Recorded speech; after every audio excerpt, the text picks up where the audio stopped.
सीमा, मैं आपको बताने जा रही हूँ कि आज भारत बंद होने का क्या मकसद है। यानी आज तो कोई त्योहार नहीं है, ऐसा कोई फेस्टिवल नहीं है कि भारत बंद किया जाए। यानी कि आखिर रीजन क्या है जो आज भारत बंद का ऐलान हो गया और आज सारी दुकानें, सारे जो स्कूल हैं सब बंद कर दिए गए हैं। ऐसी कौन सी बड़ी आफत आ गई है भारत में? तो भारत में जो सुप्रीम कोर्ट का एक डिसीजन आया था जिसमें उन्होंने कोटा जो था क्रीमी लेयर SC ST में नहीं होगा, इस पर उन्होंने बात कही थी। यानी कि SC और ST के ऊपर उन्होंने सलाह दी थी सुप्रीम कोर्ट ने, उस पर ये विरोध किया जा रहा है। यानी आदिवासी और पिछड़े वर्ग के लोग, जो दलित लोग हैं, उनका संगठन बनाकर उन संगठनों ने भारत बंद का ऐलान किया हुआ है, जिसमें कुछ विपक्ष के नेता हैं वो उनका साथ दे रहे हैं, जैसे JMM, RJD और BSP उनके संगठन में शामिल है और भारत बंद का जो है पूरी तरीके से वो समर्थन उनका दे रहे हैं, यानी उनका साथ दे रहे हैं। वहीं पे SC ST रिजर्वेशन में क्या सुप्रीम कोर्ट का बड़ा फैसला जो लिया गया है, तो उससे क्या अब राज्य की राजनीति जो है वो बदल जाएगी? क्या इसका इफेक्ट SC ST पर और राज्य पर, राजनीति पर पड़ेगा? तो क्या वाकई में ये जो डिसीजन जो कोर्ट ले रही है तो ये सही है? तो आरक्षण पर जो सुप्रीम कोर्ट का वो पूरा फैसला जो है आया हुआ है, जिसमें सुप्रीम कोर्ट के खिलाफ जो है आज भारत बंद किया गया है, तो भारत का बंद का आह्वान किया जा रहा है। तो सुप्रीम कोर्ट के ये लंबे समय से नौकरियों पर आरक्षण देने के लिए जो SC और ST वर्ग के जो लोग हैं, जो इस कैटेगरी के लोग हैं, वो रिजर्वेशन दिए जाने की मांग जो है वो क्यों कर रहे हैं? आखिर क्या चाहते हैं वो? तो SC ST में 1 अगस्त को बड़ा फैसला सुनाया।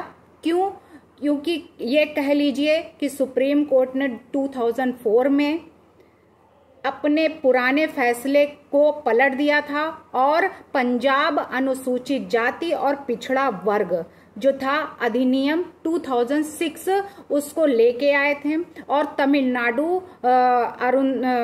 तमिलनाडु में अधिनियम पर अपनी मोहर लगाई थी और वहीं पे कोटा के अंदर कोटा यानी सब कैटेगरी में रिजर्वेशन को मंजूरी दे दी गई थी।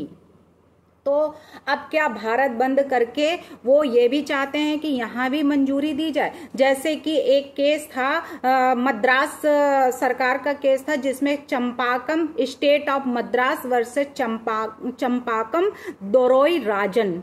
इस केस में भी यही नौकरी को लेकर ही बात हुई थी कि हमें इसमें जो रिजर्वेशन दिया जाए। तो जिसमें मद्रास सरकार जो थी इसमें रिजर्वेशन लागू किया था, पर सुप्रीम कोर्ट ने यह भी कहा था कि कॉन्स्टिट्यूशन में नौकरी में रिजर्वेशन नहीं मिल सकता है। लेकिन इसी केस में फिर बाद में उन्होंने रिजर्वेशन ले आई थी और उनको रिजर्वेशन दिया गया था। यानी कि जो छोटी क्लास की पढ़ाई होती हैं उनमें रिजर्वेशन की जो बातें होती हैं, तो ठीक है, 6 से लेके 14 ईयर्स तक के बच्चों के लिए हमने फ्री एंड कंपलसरी एजुकेशन कर दिया।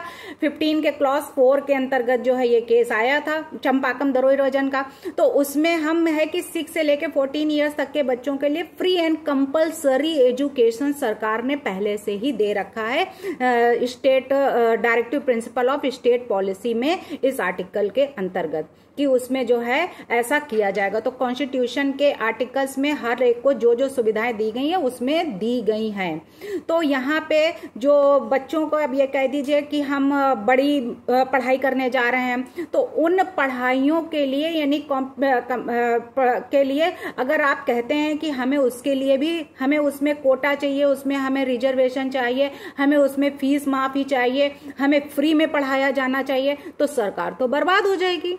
अगर इस तरीके से अगर हर पढ़ाई के लिए सरकार ही पैसा देती रहेगी, तो इसमें क्या है कि ये लड़ाई जो है चंपाकम दरोई राजन से भी शुरू हुई थी, उसमें भी, यानी कि इससे आज ही नहीं, इससे बहुत साल पहले भी यहाँ पे मद्रास में ऐसी लड़ाइयां हो चुकी हैं।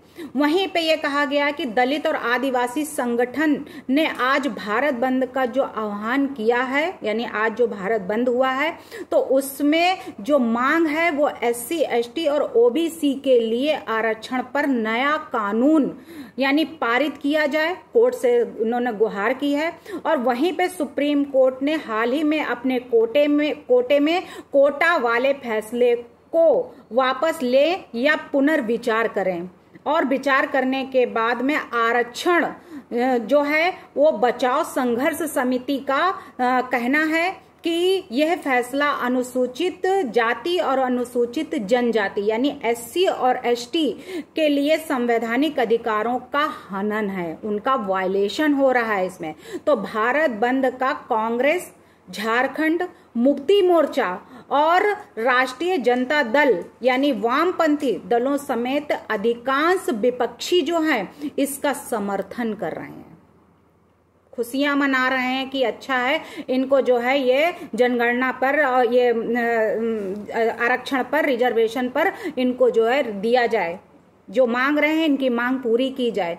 लेकिन जो अभी भारत में जो हो रहा था, बांग्लादेश में जो हो रहा था, बंगाल में जो हो रहा है, कलकत्ता में हो रहा है, अयोध्या में जो हुआ, उनके लिए ना RJD बोली, ना JMM बोली, ना BSP बोली, ना कांग्रेस बोली, ना मुक्ति मोर्चा वाले बोले, कोई भी नहीं बोले, सबको सांप सूंघ के रखा हुआ है सबने, सबकी जो है मूक दर्शक बने हुए हैं, उसमें कोई आवाजें नहीं आई। वहीं पे अब क्या हुआ कि NDA में शामिल लोग जनशक्ति पार्टी यानी रामविलास का रुख भी नरम है और आंदोलन का समर्थन किया है। ऐसे में सवाल ये उठ रहा है कि क्या आरक्षण पर सुप्रीम कोर्ट का वो पूरा फैसला क्या है जिसके खिलाफ विपक्ष और लामबंद हो गया है और दलित आदिवासी संगठन को सड़कों पर उतरने का समर्थन जो है वो कर रहा है।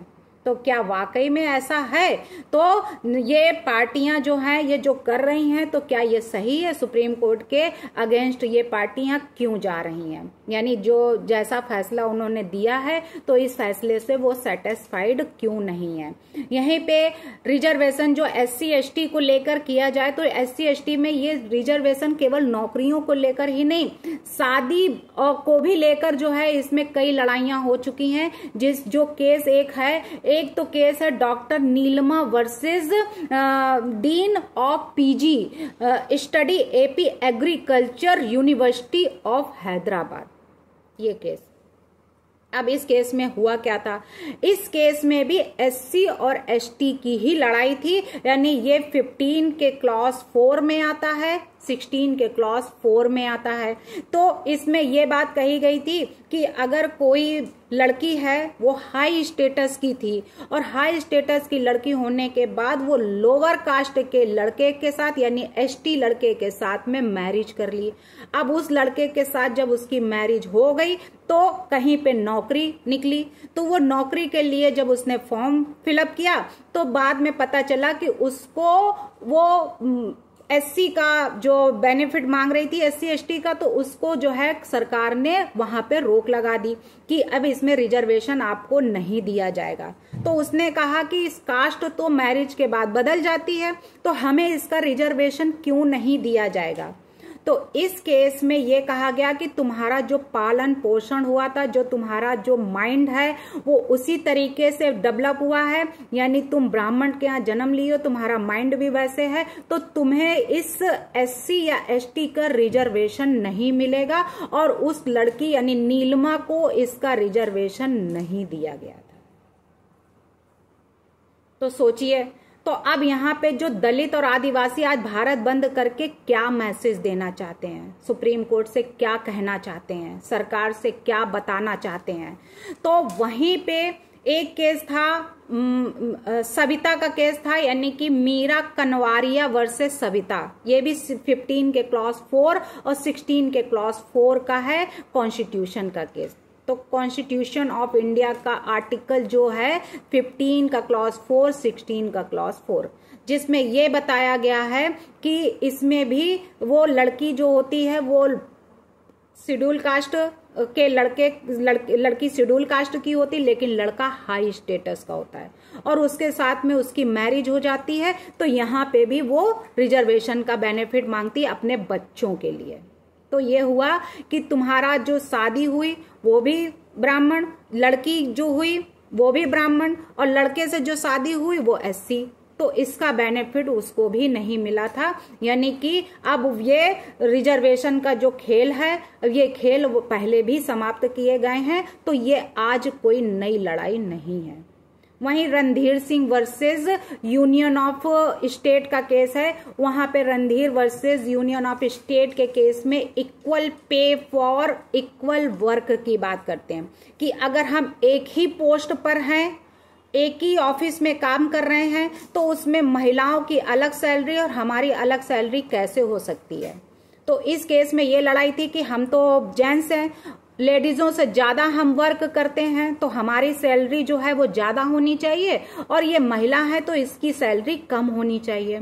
तो कोर्ट ने इसमें फैसला दिया, यानी कि सेक्शन जो आर्टिकल कॉन्स्टिट्यूशन का आर्टिकल था 39C, उसके अंतर्गत यहाँ पे ये दिया गया फैसला 14, यानी इक्वेलिटी की बात कही गई है।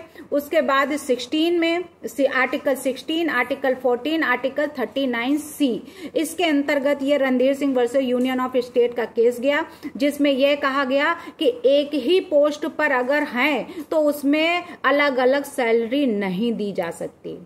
यानी चाहे वो वुमेन हो चाहे वो मैन हो, एक पोस्ट पर है तो एक ही सैलरी होगी, यानी दोनों की equal pay for equal work, एक कार्य के लिए एक ही सैलरी होगी, उसमें अलग अलग नहीं, डिस्क्रिमिनेशन नहीं किया जाएगा, अलग अलग सैलरी नहीं दी जा सकती। तो इतने केस थे, यानी नीलमा का केस, उसका मीरा कनवारिया का case, Randhir Singh versus union of state का केस, वहीं पे state of Madras versus चंपाकम Dharoi राजन का केस। कई एग्जाम्पल ऐसे पड़े हैं जो पहले भी कॉन्स्टिट्यूशन में डिफाइन कर दिए गए हैं कि रिजर्वेशन क्या। मंडल आयोग का केस जिसमें क्रीमी लेयर की ही बात की गई है कि क्रीमी लेयर का बेनिफिट कब दिया जाएगा और किसको दिया जाएगा, कितने % पे दिया जाएगा। तो सारी बातें पहले ही कॉन्स्टिट्यूशन में लिखी जा चुकी हैं, पहले भी डिफाइन की जा चुकी हैं। तो इसमें अब नया ये क्या ड्रामा चल रहा है कि अब ये दलित और आदिवासियों का किस भारत बंद करके ये संगठन बनाकर, जिसमें कि आरजेडी, जेएमएम, बीएसपी उनका सहयोग कर रहे हैं, इस संगठन में समर्थन दे रहे हैं, कांग्रेस दे रही है, झारखंड मुक्ति मोर्चा दे रही है। तो ये सब साथ देकर क्या साबित करना चाह रहे हैं, कौन सा एविडेंस कलेक्ट कर रहे हैं, क्या साजिश उनकी चल रही है मन में, और भारत को क्या मैसेज देना चाहते हैं और सरकार को क्या बताना चाहते हैं, सरकार को कौन सा झटका देने जा रहे हैं। तो ये इतना तिलमिला के बाहर आके और सबको जो है ये क्या वो मैसेज बना के और क्या जो है संगठन बनाकर और किसको कितनी हानि और कितना बेनिफिट देना चाहते हैं ये। इसके लिए अब सरकार क्या कदम उठाएगी, सुप्रीम कोर्ट इसमें कौन सा डिसीजन लेगी, क्या वाकई में इनको रिजर्वेशन दिया जाएगा, क्या वाकई में कोटे में कोटा जो है इनको लागू कर दिया जाएगा, क्या सुप्रीम कोर्ट इनकी जो मांग है वो पूरी करेंगी।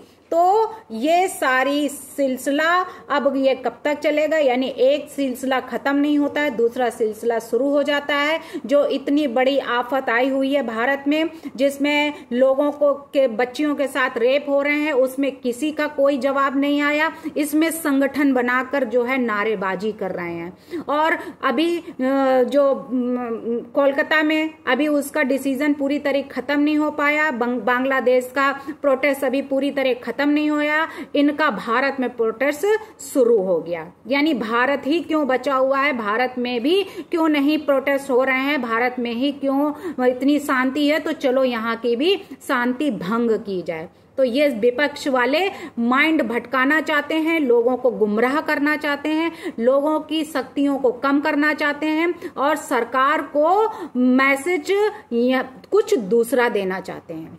उनकी ये मंशा है। धन्यवाद।